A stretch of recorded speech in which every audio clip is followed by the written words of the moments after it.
So, guys, how do you make gold soup?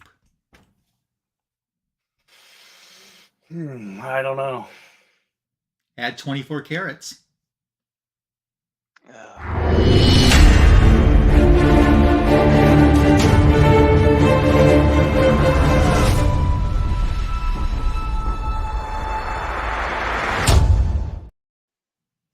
The show no bunny wants to miss is here. Fanboys Live and the Retro Review, the greatest DC Comics show on YouTube, welcomes you to this week's program. After taking a week off, when we get into our Retro Review later on, we'll kind of celebrate Easter and we'll celebrate April Fools kind of together with our Retro Review. But we'll get to that in a little bit. In the meantime, we welcome our regular panel, starting with Comic Food 2814. How are you? I think I'm going to need another week off after this one. that should be interesting because next week's your pick. Oh, okay. And we also welcome Signature King Tony. Hello. How was everyone's Easter and how was their week and how was their April Fools and all of that? Not long enough. It was good. It was good. Good. Well, it's great to be back once again with another show today. I think as we kind of segue into the news segment, probably the biggest news of all time is a follow-up to a previous story that we had done. So that Action Comics #1 has sold. Did you guys hear how much it sold for? $6 million. $6 million, which includes the buyer's premium. It is now the most expensive comic book that's ever been sold. As it should be. It's an 8.5 CGC. It was a heritage, meaning that it came from someone's personal collection that was documented. Right. And there are only 2 other graded copies in higher condition, which, from what I've heard, belong to the same person, and they are in London. Somebody not even American. The 2 highest. Yeah. Wow. For at least what's been graded. There's also a rumor that Mile High Comics has one that's not for sale, that's not displayed, but it's raw, and it's been said that if it would get graded, it would come in the 9s. I believe that. I believe that. If anyone who saw the documentary on Mile High Comics, this had to have come out probably close to 15, 16 years ago. They show it briefly. They show him with it. So, yeah. I mean, it was so fast you couldn't get a grade on it, but look nice. Look nice. Wow. So congratulations to whomever decided to pick up that nice little butte for their whoever's got $6 million just laying around. Right. That's pretty awesome. Could you imagine? Could you imagine where you're like, Could you imagine where you're like, I'm just going to go and buy it? Yeah. Because you had the money. Nicolas Cage did that, and then he had to sell it. One of my friends earlier, I think it was earlier this year, or maybe it was at the end of last year, we went to a comic book store, and the comic book store had the preview catalog for the Nicolas Cage collection. So he bought the catalog that showed everything that they would be selling off of Nicolas Cage's collection. That has to be which is kind of neat. Pedigreed. Yeah. With like comic book pedigrees. Sure. Mm-hmm. Yeah, that has to be the Cage collection. Yeah. Whatever they're gonna call it. Johnny Blaze collection. Yeah, Cliff was gonna pick that one up there. He was one ticket short of picking up an Action Comics #1. And Cliff on Comics, it's great to have you stopping by and visiting with us in the live chat tonight. And thanks for stopping by when I was on the 1011 as well. I appreciate that. Yeah, you forgot to mention that you were going to be on it. I was on the 1011 the other night. Yeah. I was just glancing, skipping through channels like I always do, like it's TV. Mm-hmm. I was like, wait, back up. Yeah. There's Legend Glasses on that one. I know that guy. Yeah, there I was. Yeah. So trying to hide from us. I'm surprised Fu hasn't been on that one. That's I am too. Because that would be an interesting show. One, because of not only what you collect, but like your collection goals. I think is what really sets Comic Fu apart from the other people in the his in a good way. That and his 14K subscribers. And his 14K subscribers. Hey, Hey, Gore is here. Gore, would I'm you going buy Gore. that Section 8 in 9.8 for $6K, though? That's the question. Because if you would, we can make a deal. A 9.8 Section 8 would go for about $6. Yes. Well, don't tell him that. I was going to buy it for that and then sell it to him for $6K. You know, that gives me a good idea for next week's pick. You know, there's a certain Wonder Woman. No. I mean, give him he has to read that. That has to be his pick. I'll put one of those last minute. I'm not doing it. We'll wait till next week. It'll be my pick. I'll pick it again. Yeah, I'll pick it again. That'd be too funny. Yeah. What else is going on news-wise in the last couple of weeks? James Gunn made a big clarification. If you recall, we announced that, or somebody was announcing that the engineer was going to be the big bad Superman movie. Well, James Gunn said that's definitely not true. That Lex Luthor is still the big bad of the Superman movie. Lex Luthor again, huh? I mean, I get it. I get it. I get it. Yeah. Stick with the formula that works. I mean, I would have to agree that the engineer would be a terrible villain for Superman. Because nobody knows who he is or she is. Yeah. Unless you're like super diving deep into, I think they started out on what? Image? Wildcats? Or no, the Authority. They came from the Authority. I'm not sure. So, yeah, I would say the majority of collectors and Superman fans probably wouldn't know who that is. So I'm glad that he made that clarification. So it's still Lex Luthor. The engineer is still in it, just not the villain. Or maybe starts off as a villain. I don't know. Who knows? I mean, you never know. This could just be someone in a cameo as they're walking through a prison. Right. For as much as that, it could be. Yeah, because I agree with Gore. I agree with Gore. I want to see. I totally agree. Brainiac. Yeah. Yeah. It's time. If you recall, they were talking about Stormwatch. Savant in the Suicide Squad movie being this big, character is gonna have all this. No, he gets like one of the first ones dead. Like 10 minutes of the movie. Yeah. So James Gunn, I mean, you never know. Half these characters could die. So, I'm glad the engineer's not the big bad. But speaking of Superman news, they did announce how much of the movie's actually filmed. Okay, how much? They're about 20%. Okay. About 20% of the movie is filmed. And they are seeking extras, background extras. So, hey, we should sign up, all of us. Yeah, let's do it. Let's do it. Hey, did you guys see the pictures on Instagram that the Superman statue in Metropolis, Illinois? Did you see these pictures? I missed it. No. He's got his eclipse glasses on already. Oh gosh. Oh, does he? Yeah, he does. Because it does go probably through that area, huh? Yeah, and he's got his glasses on already.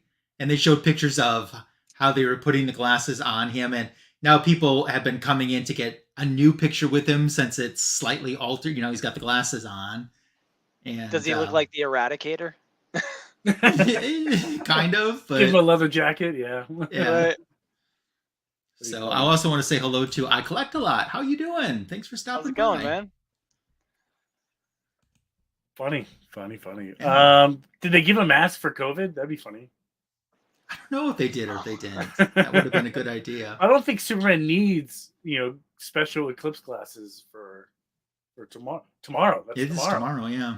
And I'm in like the 98 percentile. Like I'm not 100%, but I'm super close to 100%.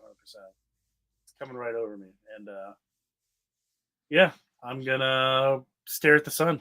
There you go. Because all the cool kids are doing it. I'll be stuck inside, so it doesn't matter if it, I mean, I'll be stuck inside. I'm just gonna stop work and go outside and look. I won't have that option. So Stare at the sun for like 40 minutes. Yeah, how long is that supposed to last? It's gonna, like, from beginning to end, I think is over an hour, but like there's a time where it's peak, where the sun and the moon and whatever and the apocalypse and the lasers. I remember having to do that as a kid. Yeah, pinhole, through a piece of cardboard.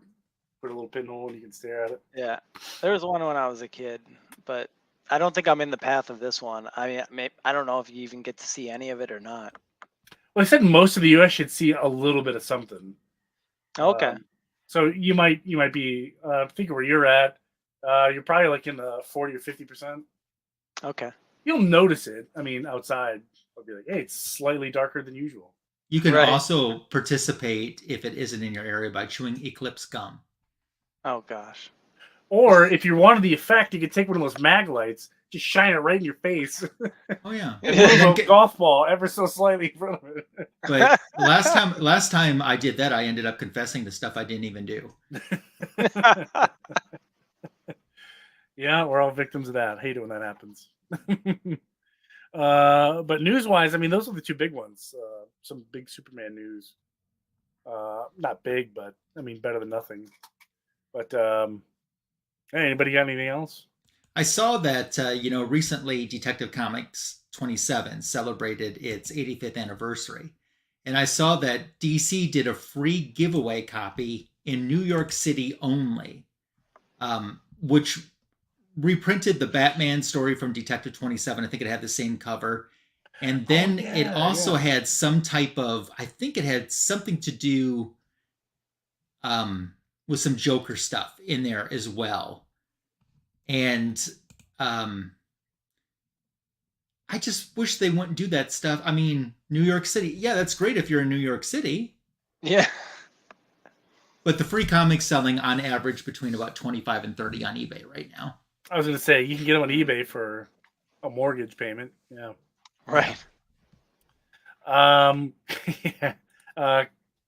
Keep in mind, Free Comic Day is coming up. It is. Oh, yeah. That's the kickoff for DC's new event, Absolute Power.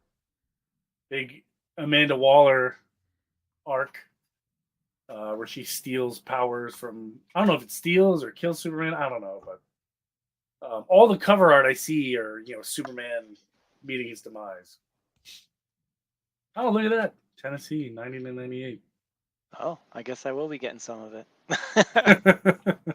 as long as it's not cloudy. I think it's more west of me, though. Yeah, you're right. I think it towards is Memphis. Yeah.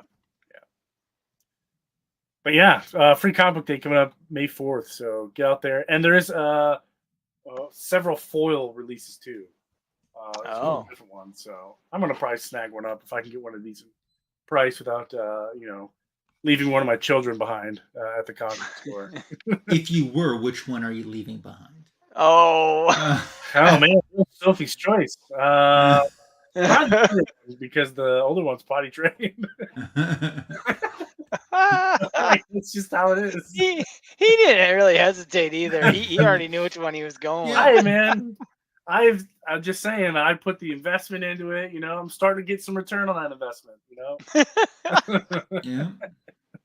So I want to keep positive momentum. I don't want to start over. It is true. As you reach those milestones, you're just like, yes. Like I'm finally at the point. All of my kids do their own laundry now. It's like, dude, that's huge. That's I can't wait for that. Yeah, right. My oldest can't even quite reach the top of the top loader, so I mean, she got a little while yet, but we'll get there. Nice. But news-wise, that was pretty much it. Kind of slow, but hey, that's all right. Absolutely. Well, that will get us to segue into our retro review. So 2 weeks ago, I mentioned at the end that we needed to do something a little bit more lighthearted because we've been doing some dark stories lately. We've been doing some heavy stories, some long stories. And DC Comics does have lighthearted stuff, and they've had for quite some time. They still continue to publish lighthearted stuff like Scooby-Doo or Batman and Scooby-Doo teaming up or things like that. And now that they're associated, with Warner Brothers, some of the Warner Brothers properties have comic books as well. And right now there's a big promotion, at McDonald's with the Warner characters and the DC characters connecting. So I thought tonight, let's look at this title. So my choice tonight was two reasons. Number one, I wanted us to do something lighthearted. Number two, You knew this was going to happen eventually. And if somebody else on the panel picked it, they would get crap for the rest of their life. So I didn't want that to happen to them. I don't think somebody else would have picked it, but that's just me. So we're going to start out with our Captain Carrot and his amazing zoo crew. Now, this first issue, which I'm going to do the retro review on, this was a preview that they put inside New Teen Titans number 16.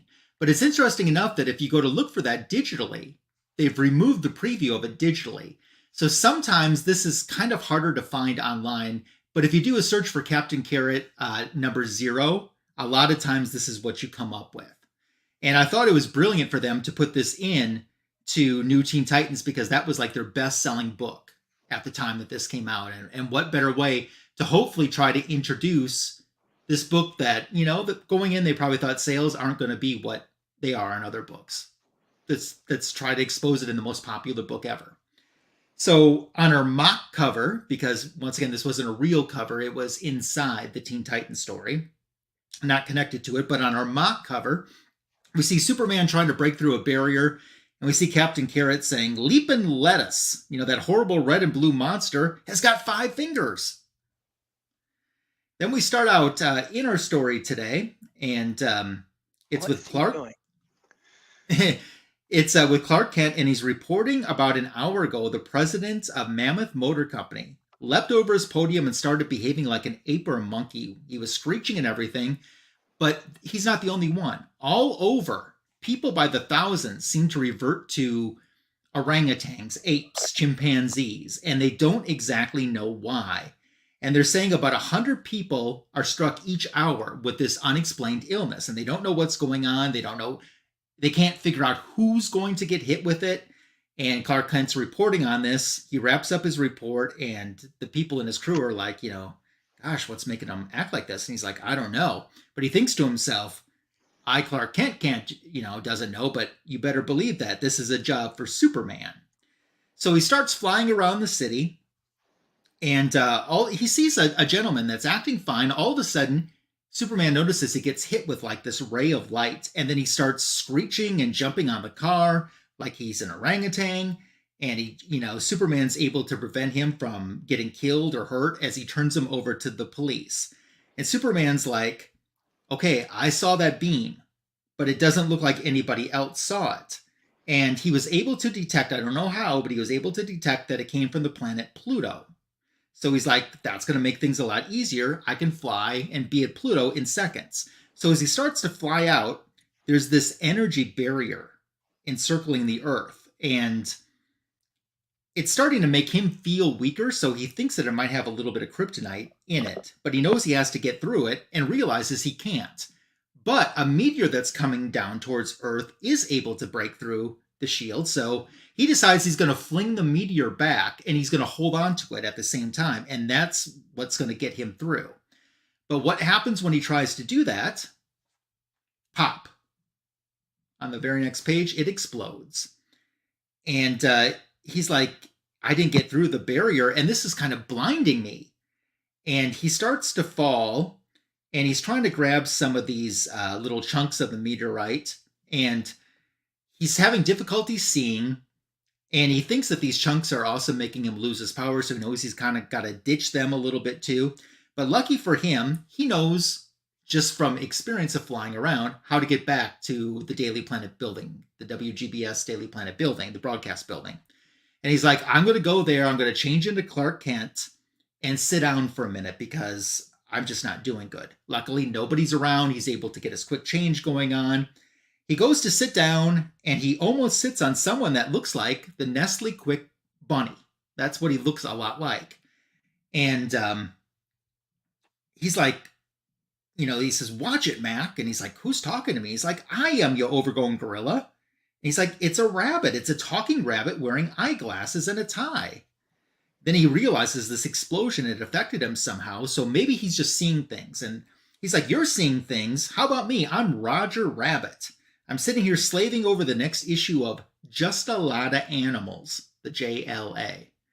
And all of a sudden, this big ox like you tries to sit down on me. What's going on? You're you're a gorilla, or are you an ox, or are you just a giant pink monster? And he's like, don't hurt me, you big monster. I didn't mean anything. And in the meantime, Clark's kind of ignoring him, and he's using his X-ray vision to look around. And he's like, this is definitely not the planet, the Daily Planet building. And all of a sudden he realizes he's not on his Earth at all, or at least not the Earth he started out on, where he's in the Wombat Communications building. And the city, this newspaper is called the New York, GNU. And he realizes the space barrier hurtled him into an alternate Earth where all of the inhabitants look like funny animals out of a Saturday morning cartoon. And then Roger's like, a funny animal? What are you trying to talk about? You're the one who looks funny. And he says, well, you're a comic book artist, so you should probably understand this. He's like, I'm a writer and an artist. Don't forget that. He's like, hold on a second. Let me get something on my window box. And he pulls this carrot. It's his morning carrot. And it starts to glow. But he doesn't notice it. And he starts to eat it. And so he's explaining to him how he got on this Earth. And Roger starts to say, oh, you're kind of like a superhero. I got like a superhero costume myself. I draw, this comic book that just a lot of animals. And I have a costume made there from last Halloween. So since Superman knows no one knows him on this planet, and there's not someone to blow his identity, he just turns into Superman, from Clark to Superman in here. And he's like, you're a big pink version of my Super Squirrel character, but not as handsome, of course. And he starts talking about how they're... Squirrel. Yeah, it had to be a squirrel.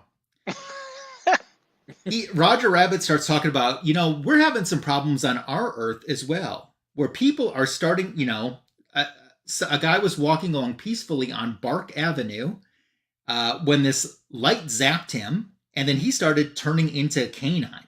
So they're having problems on this same planet too, with strange behaviors from the citizens that are getting hit by this beam and then they're getting affected.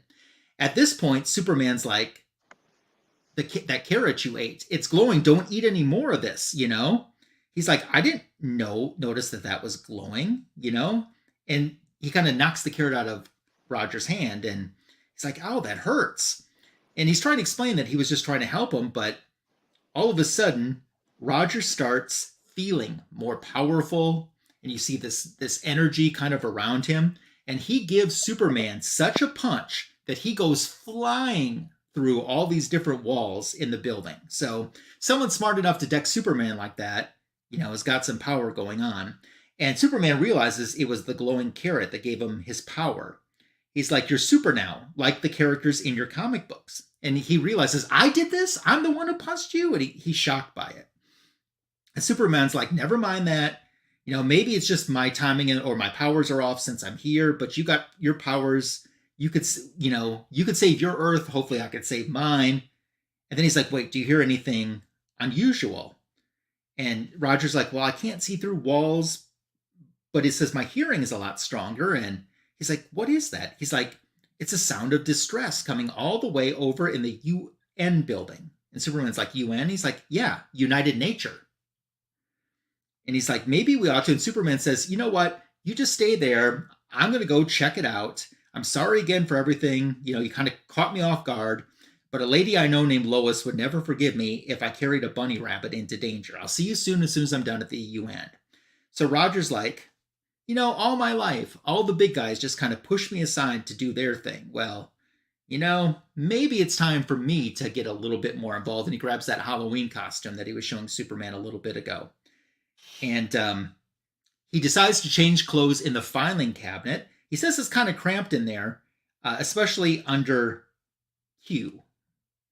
And he comes out, he's all dressed in his Halloween costume, and he believes that he can fly possibly, so he goes off on the ledge, gives himself a big jump, and next thing you know, he's able to leap off, and he's able to catch up to Superman. And Superman's like, you can fly too? He's like, well, I'm not really flying. I'm hop, skip, and jumping my way into your heart of hearts. And he's like, I'm here to help you. They get to the UN plaza, and Superman looks inside and he sees that all of the UN members are just fighting, and it's a free-for-all going on inside. They've reverted into animals. They're acting like these primitive animals. And Captain Carrot says, caper and cabbage. You're not just whistling Dixie Cat. We got to stop them, Super Max. And he's like, it's Superman, but just stay out of my way, okay? He's like, I can handle these. And he's like, don't patronize. Captain Carrot's like, don't patronize me. He's like, oh, by the way, I've got a fancy secret identity now. Make room for Captain Carrot. And he uses his super sensitive ears to kind of smash some people together, knock them out a little bit to stop them from fighting. Superman praises him on the good job he's doing. And Superman takes the carpet and kind of wraps all of them up so they can't hurt themselves. And as he's getting ready, to deal with everything else that's left, Captain Carrot says, these are my people. This is my world. They need saving. So Captain Carrot's going to handle the job. All I have to do is put my foot down. And he slams his foot down, and it essentially knocks everybody out. And they all pass out and fall down. And he's wondering if his powers are permanent at this point. So on the TV monitors, they hear news stories about 5 locations around the USA with strange new heroes and superpowers suddenly appearing as if out of nowhere. And they're talking about, now they're saying it's 6 superheroes. In the Midwest, there's a lightning swift turtle called Fastback. In Pittsburgh, a porcupine powerhouse is known as Pig Iron. In New Orleans, a slinky sorceress is named Alley-Kat-Abra. In Bel Air, there's a mallard who calls himself Rubber Duck. And in Follywood, newshounds have witnessed the animal magnetism of the new Yankee Poodle. And Superman realizes at this point, these are precisely the locations where the other 5 glowing meteorite fragments headed from outer space when he came into this world. So he's like, I think that's what changed these people into superheroes. He's like, so these 5 guys were changed like I, and every hour more people are reverting into beasts. This is kind of what's going on. And Superman says, well, yeah, on another world, that's where all of this started. I was trying to get to Pluto because that's where I traced everything back to. So that's where I'm headed right now. He says the fate of 2 worlds may be at stake. Captain Carrot says, hey, Pinky, not so fast. You're not going anywhere without Captain Carrot. And that's how the issue leaves off, which is going to tie into the next issue number 1 of his own title. All right, let me get the next one shared. Let's say hello to Kenneth Bird, who's joined us too. Hope you're doing great. All right, we got Captain Carrot and his amazing zoo crew number 1. Thank you so much for this, Lasso. Anytime. All right, so we've got the Pluto syndrome. And this story is going to pick up exactly where our last one left off with Superman and Captain Carrot here. Superman was all set to, go out and check out these other superpowered individuals, and they see this airplane zapped by the yellow ray from Pluto.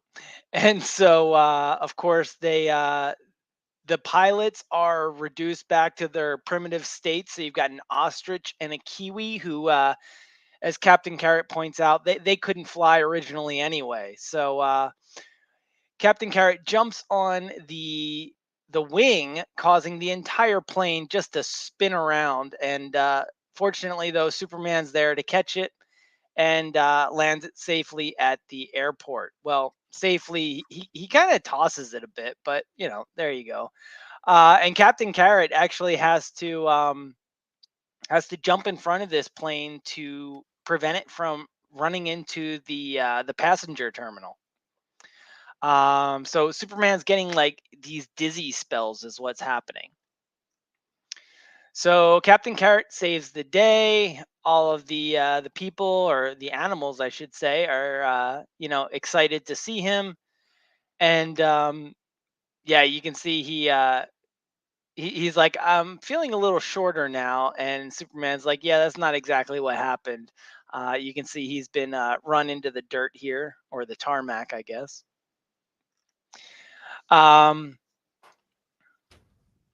Let's see. So they want to go back out to this space barrier, but Superman again wants to go out on his own.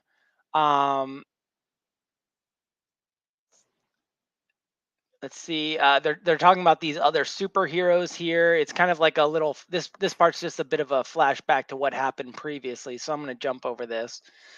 Let's see. Yeah, so Superman goes off to try to get through this space barrier on his own again. Captain Carrot had to stay back. So he rushes into the barrier, and you can see it snaps right back on him. Only now it's also kind of like gotten a hold of him. He can't move, and that's when Captain Carrot comes back to save him, and then Superman disappears, and now Captain Carrot is punched backwards, if you will, right? So as he starts falling back to Earth, he realizes that he is not invulnerable and he cannot fly.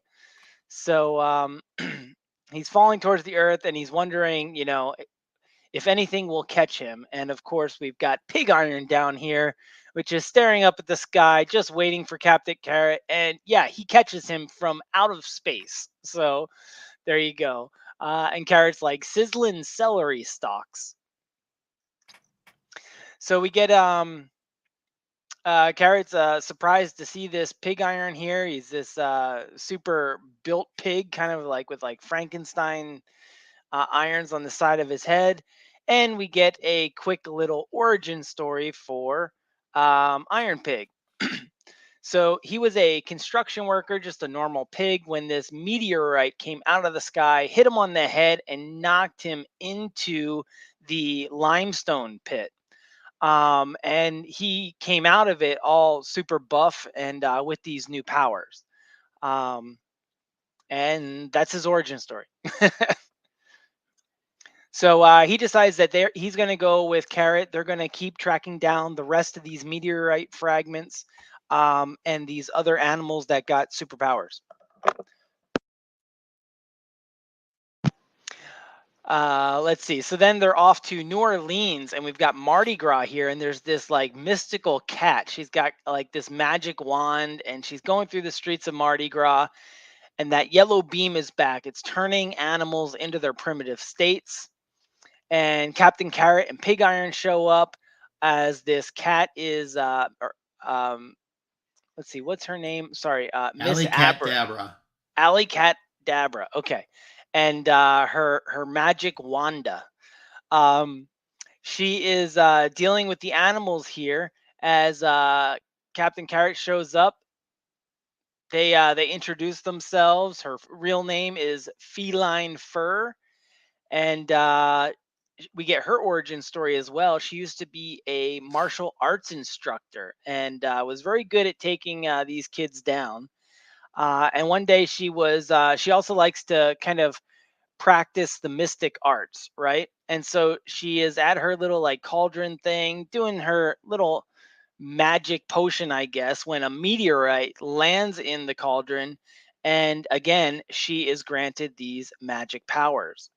And her wand as well is granted powers. So they decide the next place they need to go off to is Cornzis, where the next meteorite hit. You can see they're just kind of on this quest along the way, tracking down all of these super powered animals. So they get to Cornzis and immediately get wrapped up in she ports them there is what she does. Like she can actually port the whole group there. And when she ports them into the middle of a twister. And that's when we get the turtle who shows up, and Fastback, the reptilian rocket. He shows up to help them and sees them caught in the tornado and realizes that he has to run counterclockwise to the tornado to basically reverse the spin of the tornado and get it to stop, and they safely fall out of the air and meet this turtle, Fastback. So we get his origin story as well. He was a firefighter working for the city and decided to head west. He was going to catch a bus. And again, a meteorite hit him on the shell as he was like late trying to catch his Great Hound bus line. And when the meteorite hit his shell, it caused him to be able to run really fast. Next thing you know, he's running faster than the bus. So that's his origin. All right, so now they decide they've got to make it to their last stop, which is Follywood. And that's where the last two fragments are. The turtle decides that he's just going to rush off on his own. Meanwhile, the cat then ports Pig Iron and Captain Carrot over to Follywood. They get there, and the turtle arrives just in time to meet them. He's like, "Sorry, I would have been here sooner, but I got a ticket in Albuquerque." Yeah, this book is full of puns. So they get there and they see this big yellow beam zap the freeway. You can see it's causing mass destruction or chaos, I should say, on the highway here, with everybody turning back into animals. And that's when we get this rubber duck and Yankee Poodle show up. And they start helping with all of the falling cars and all of the animals that have reverted. And real quick, then we're gonna get their origin story. So they were both in the entertainment industry. The duck was an actor, I guess, and the poodle was kind of like a Barbara Walters type, like interviewer, right? And so they were actually doing an interview at the time. The duck's in his little hot tub there when one meteorite hit the poodle on the head, and one fell in the hot tub with the duck. And this gave both of them their powers. The duck can he's basically like like Mr. Plastic or something, right? Plastic Man. And then the poodle, she has some really interesting powers, actually. I mean, you can tell they're patriotic themed, hence her name, Yankee Poodle. But with one hand, she can push. She has the energy to push, and on the other hand, she has the energy to pull. So that's kind of neat. And she calls it her animal magnetism. Um, all right. So let's see. So they gather up all of these heroes together, and they're on Carrot's mission to go and figure out where this yellow beam is coming from that's attacking everybody on the planet. So they rush off. They're flying out to Pluto. And as they get to space, they are zapped by the same mysterious beam that seemed to take Superman as well. And when they, after they disappear, they arrive on Pluto. And so they find this steel door over on Pluto, and they go busting in. And who do they find? But they find Superman tied up with kryptonite chains. And they're like, "Who did this to you?" And that's when we realize the person behind all of this is Starro.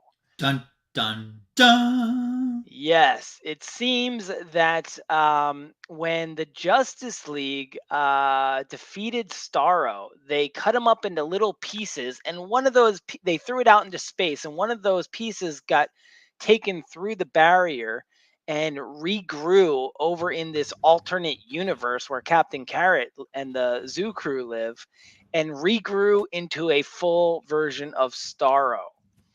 And so Wasn't that a Green Lantern there? what's that? Wasn't that a Green Lantern there? Yes, there's a Green Lantern right here. Isn't that Hal Jordan? That is Hal Jordan. You're welcome.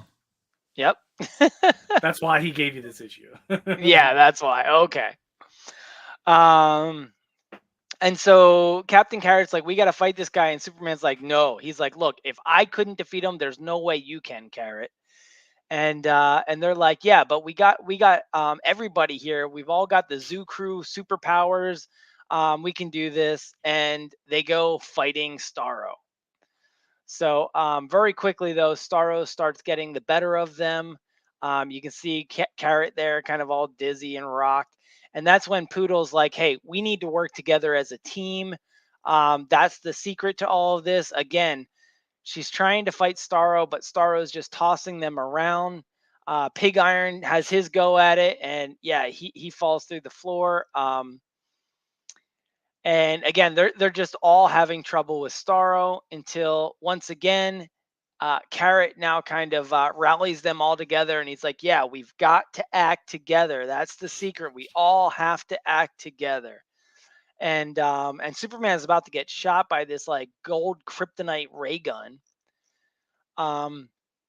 And so Carrot gets the zoo crew together, and what do we get? We get a repeat of Brave and the Bold with the Justice League taking on Starro, and you can see it's kind of an homage to that scene there, that cover. That's Brave and the Bold, right? Yeah, that's not Justice League 1. Yeah, Justice League 1's it's the their first appearance in Brave and the Bold 28. Yeah, thank you. And so yes, they managed to subdue Starro. They're congratulating each other, and they realize that Pig Iron, because he fell into that lime pit, and that's what I guess steel has part of it. It's used in making steel. The cat is able to magically suck out the limestone from Pig Iron and deposit it onto Starro, because I guess that's a limestone is like starfish are allergic to limestone, they say. And as soon as they do this, Starro starts shriveling up from the limestone that's being sucked out of Pig Iron, and they blast the chains off of Superman. And he's like, "Hey, I'm sorry, I underestimated you and your pals. Um, you guys are here to take care of your Earth now. You're the new Justice League for your Earth." And we get this nice little kind of scene here of Captain Carrot and his amazing zoo crew. So Superman goes back to his Earth, and you've got the president here getting an ultimatum from this secret organization called Acrostic. Doesn't know what the name stands for, and he wants the FBI to find a way to spy on them. Because any group or nation that can be successfully spied upon can be defeated. And that's when you see this guy in the shadows saying, "How true, Mr. President Mallard Fillmore, how very true." And that's where this issue ends, and we get kind of this little preview of the next issue for Acrostic. And with that, I will hand it over to Tony. I'll say hello to John's Comics with Kids, who's joining us. Thanks for stopping by for the insanity. Yeah. Let me get my screen up here. Tony, is your story punny too? It's got its moments. I like the cover though, is pretty cool. I like when characters interact with the trade dress. Yes. So quick trivia.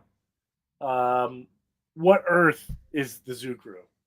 There's 52 Earths. Which one is theirs? I thought it was. I kept wanting to say it was Earth C, but I don't think that's right. I thought it was a letter. Yeah, nope, I thought it was a letter. It's a number. It's a number. Is it like 32? No, too high. Too high. 9. Way too low.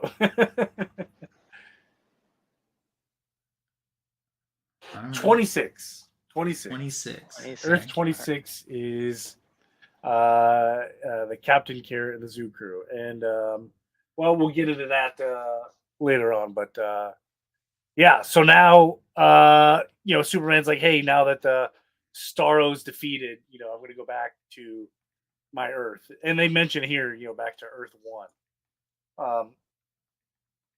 And I like what Iron Pig was saying here. He's like, anyone who could fly us from Pluto to Earth in 5 minutes can't be that bad. It's not his fault he's so ugly. That was really funny. I thought that was funny. So anyway, they're talking about excuse me. They're talking about having all these superpowers and having responsibilities, and they have to act a certain way. We have to adhere to some kind of moral code. And there is one disgruntled character amongst them, and that would be Iron Pig, and he's going back to Pigsburg, to do his own thing. He's kind of going solo, but he breaks a whole bunch of laws on his way to Pigsburg, not Pittsburgh. It's the same thing, really. If you've been to Pittsburgh, it doesn't matter. Pittsburgh, the Pit, it's all the same thing. Piggly Wiggly shop the pig. Yeah, right. He just wants to be Peter Porkchops, the steelworker. He doesn't want to be Iron Pig anymore. Excuse me. Yeah, so he's committing a cardinal sin. He's crossing against the crosswalk, gets into a car accident, smashes a car, or a car smashes into him, I should say. And then the driver, a dog, in his infinite wisdom, if his car hits a pig and explodes on impact, what do you think punching him is going to do? You're right, absolutely nothing. So he kind of throws him on top of a little canopy. Some other citizens decide they want to get involved to make a citizen's arrest. Takes care of him, no problem. The police get involved, and he says, "Hey, you can't do that. You can't just be running around being a bully the whole time." So he takes the cop and one of the civilians and just kind of tosses him in the air, where he's caught by Captain Carrot and is it Fastback? And who's the duck again? Because I had to learn the characters' names by you guys because in mine they don't mention them, not like the beginning or anything. So I don't know anybody's name. Fastback. What about the green duck? He's like the classic man duck. Is it Rubberneck? Rubberneck. Yeah. Rubber Ducky. Or is it Rubber Duck? I think it's Rubberneck. Is it Rubberneck? Whatever. Okay, so Rubberneck and Fastback save the civilian. Meanwhile, the cat, I can't even say that word. Alley-Kat-Abra. Alley-Kat-Abra and Yankee Poodle save the last one. Captain Carrot flies down to confront Iron Pig, and he's like, or Pig Iron. I guess it could be Iron Pig. And he's like, listen, we're trying to be good guys here, and here you are, you're just kind of making yourself or making all of us look like a bunch of villains. So he, wraps him up in an iron beam and just punts him into the stratosphere. Meanwhile, the cop comes back, same cop, shoots him, and the bullet just bounces right off. And and he's like, listen, your little pop gun ain't gonna do anything for me, as he flips a bunch of cars. Captain Carrot's like, what am I gonna do? Like, one of my own guys is going rogue. He's able to finally break free. He's hit a building. He's hanging on for dear life, and he's gets shrunk down. You know what I mean? Because I think his carrot, what do you call it? The carrot power. I don't recall. They mentioned his power. It has a name, and I can't remember what it is. It's gonna bother me. If you're in the chat and you know what I'm talking about, chime in. His carrot power. That's the only thing I'm thinking to say. I want to refer to it as carrot power until I figure out what it actually is. So his carrot power, he's running out, and he's got everything is way too big on him. He's got to take the elevator down, which I thought was really funny. He's not like Superman where he's just ripped all the time. He's got to do something to make himself big, and that's right. He's got to eat these little radiated carrots. Which is kind of like a reverse kind of kryptonite thing. I thought was really very funny. Eating the carrots from the window box gives him the ability to leap a tall building in a single bound. So they're going to gang up on Iron Pig. Everybody chips in their superpower, and alas, it doesn't work. Finally, Captain Carrot comes back and he said, "Listen, dude, like we want you part of the team, but like you can't just do whatever you want." So, of course, they get into a perfect cartoon style, right here, cartoon style fight. I thought that was pretty funny. They get into a couple of those cartoon style fights, and Mr. or Fastback hides in his shell, which I thought was pretty funny. One thing I did want to point out: all of him is protected except his tail. Or if there's a reason. Yeah, so they come to. They're not sure where rubber duck. That's what it is. Yeah, it's Rubber Duck. Sorry. Rubber duck. No, you're okay. Because I was confused. So Monkey was playing with him as a basketball. He took it away, and the cat gave him a lollipop. But anyway, he's unwinding. I'm gonna skip a part here. Iron Pig jumps out of there, and he lands inside of a factory of some sorts, and he meets the Acrotisk. I don't know. Anyway, the big mastermind, the big villain in this universe, and he's meeting his what do you call it, minion, and he's like a big armadillo, and his name is Armorillo, armored dildo, or armored. Excuse me. Armored. Wow. I can't even say. Armorillo. I'm going to say Armorillo. Oh yeah, of course. Yeah, go put me on. Man, there's a lot of tongue twisters in this one. Yeah, so they have this right here. Armor. Yeah, I'm going to try it again. Let's type F in the chat for me. RIP. Yeah, so they have this big brawl here, and I just now noticed that the Iron Pig's tail is a spring. I didn't notice that. I thought it was kind of funny. Yeah, they team up. They manage to defeat Armorillo, and of course, armadillos can get rolled up into a ball and then punted. So yeah, instead of turning Iron Pig into the police, they finally talk him into it and say, "Listen, Mr. Pig guy, like, we want you as part of our team, and they all vote on it, and they say, yeah, of course we do. You're not part of we're not the zoo crew without you, and I guess that is good enough for the police to say, yeah, no thanks. We're not going to press charges. So, and that ends up the end of issue 3 with a nice letter from the story's writer, Roy Thomas. Hello to Hoarder's Hide. Hey, Scott, thanks for stopping by. One thing, Tony, in your story, that was like in Foo's story too, I don't know if you noticed, there was an homage to Justice League #3 cover in your story in one of the panels. The one where they were all rowing the ship. Oh, that is an homage to Justice League #3, the cover. Okay. Well, I didn't know that. Yeah. I'll have to check that out. So thoughts about these 3-issue story arcs, the characters. Tony, we'll start with you.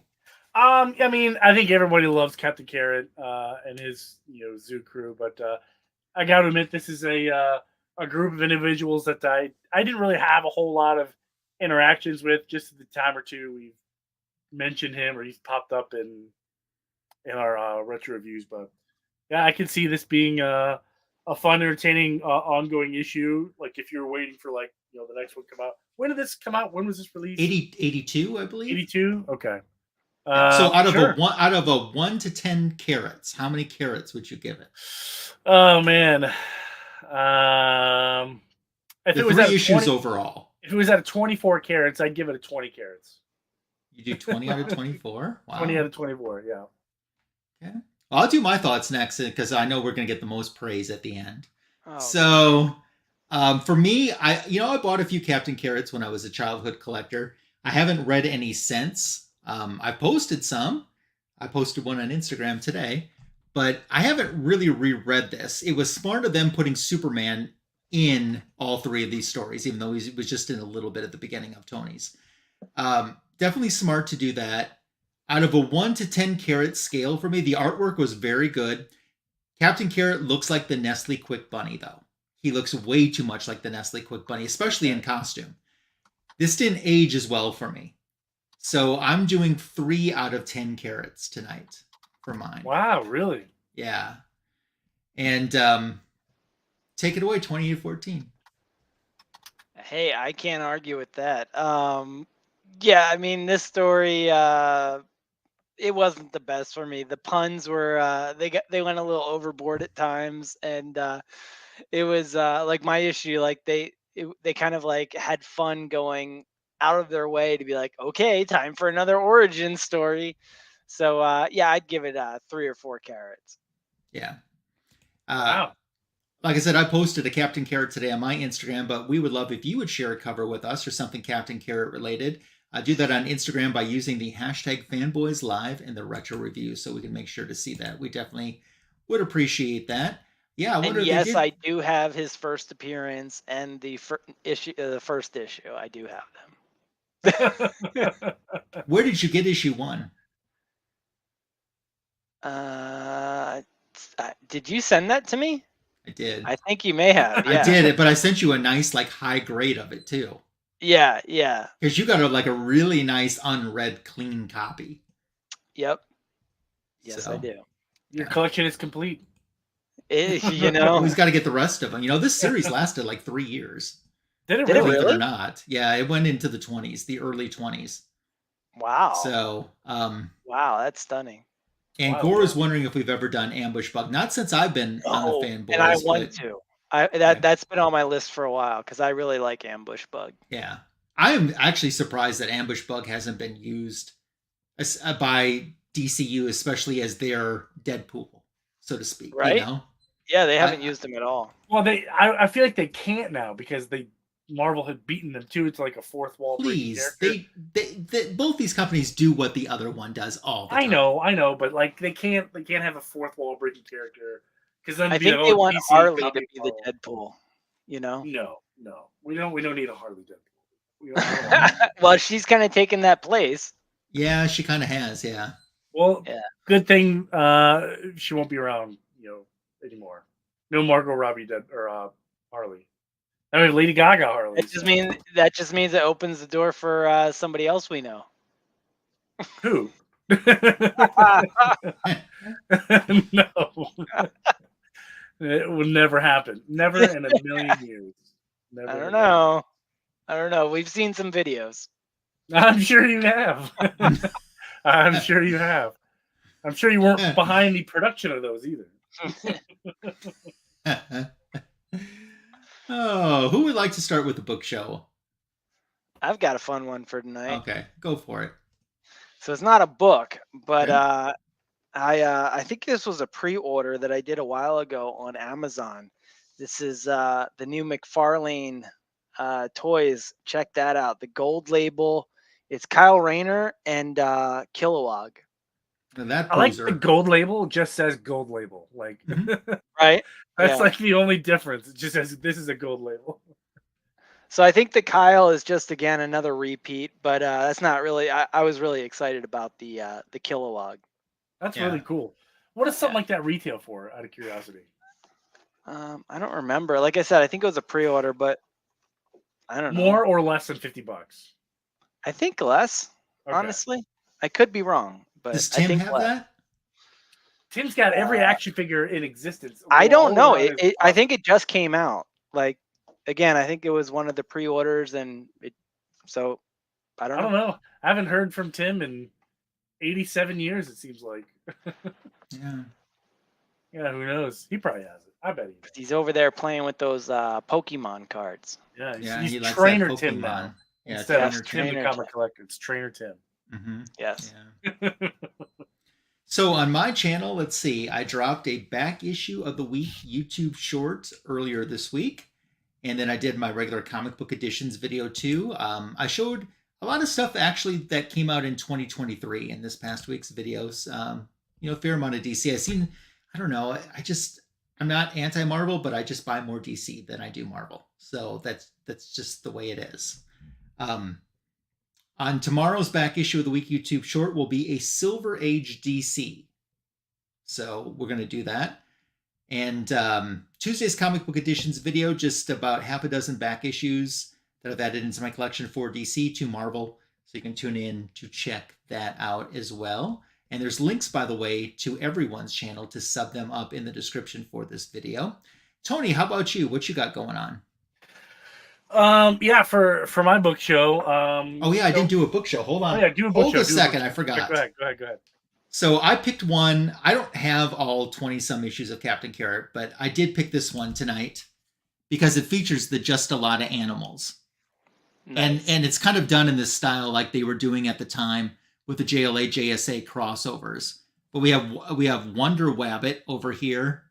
And we have the version of Green Lantern over there. Yep. The Green Lantern or something like that.